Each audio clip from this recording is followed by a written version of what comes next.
പാലക്കാട് നഗരത്തിൻ്റെ ഹൃദയഭാഗമായ സുൽത്താൻപേട്ടയിൽ കുറച്ച് വർഷങ്ങൾക്ക് മുൻപ് ഇവിടുത്തെ നഗരസഭ 5 കോടി രൂപ ചെലവിട്ടൊരു വാണിജ്യ കേന്ദ്രം നിർമ്മിക്കുന്നതുമായി ബന്ധപ്പെട്ട നിർമ്മാണ പ്രവർത്തനങ്ങളൊക്കെ ആരംഭിച്ചിരുന്നു.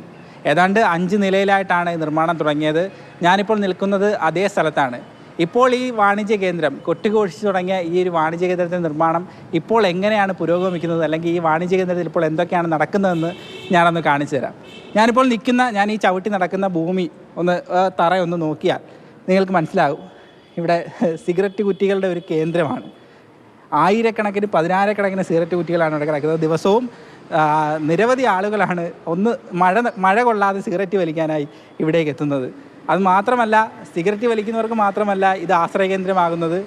മദ്യപാനം ആഗ്രഹിക്കുന്നവരുണ്ടെങ്കിൽ അതിന് പറ്റിയ സൗകര്യങ്ങളും ഇവിടെ പലയിടത്തായി ക്രമീകരിച്ചിട്ടുണ്ട്. ഈ കിടക്കുന്നതൊക്കെ തന്നെ മദ്യപിച്ചവരുടെ കുപ്പിയും ഗ്ലാസും ഒക്കെ ഇവിടെ കിടപ്പുണ്ട് മദ്യപ സംഘത്തിൻ്റെ.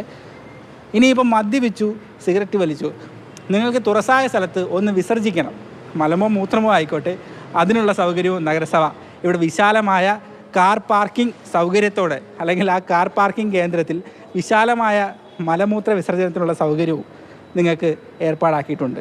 ഒരു 6 മണിക്ക് മുമ്പായിട്ട് തന്നെ തുടങ്ങും മദ്യപാനം തൊട്ട് എല്ലാ പരിപാടികളും ഉണ്ട് ഇവിടെ.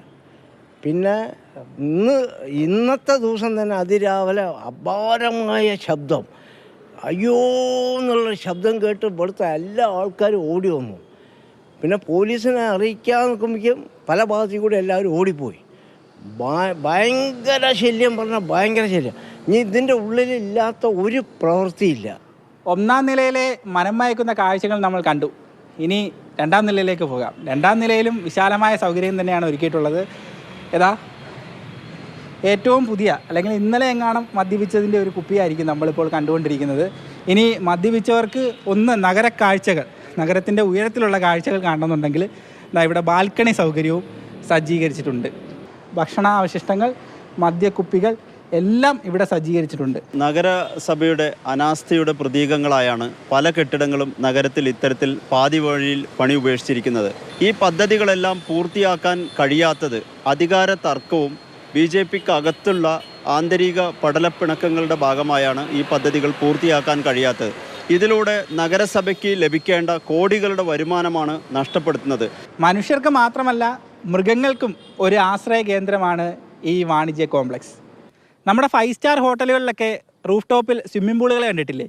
അതുപോലെ നഗരസഭ ഇവിടെ കൊതുകുകൾക്കായിട്ട് ഒരു പൂള് സജ്ജീകരിച്ചിട്ടുണ്ട്. മഴക്കാലമൊക്കെ ആകുന്നതോടെ കൊതുക് വളർത്തൽ കേന്ദ്രമായിട്ടും ഈ ഭാഗം ഉപയോഗിക്കുന്നുണ്ട്. ചന്ദ്രോത്സവം സിനിമയിലെ ശ്രീഹരി ഓർമ്മയില്ലേ, കുളത്തിന് നടുവിലിരുന്ന് മദ്യപിക്കുന്ന?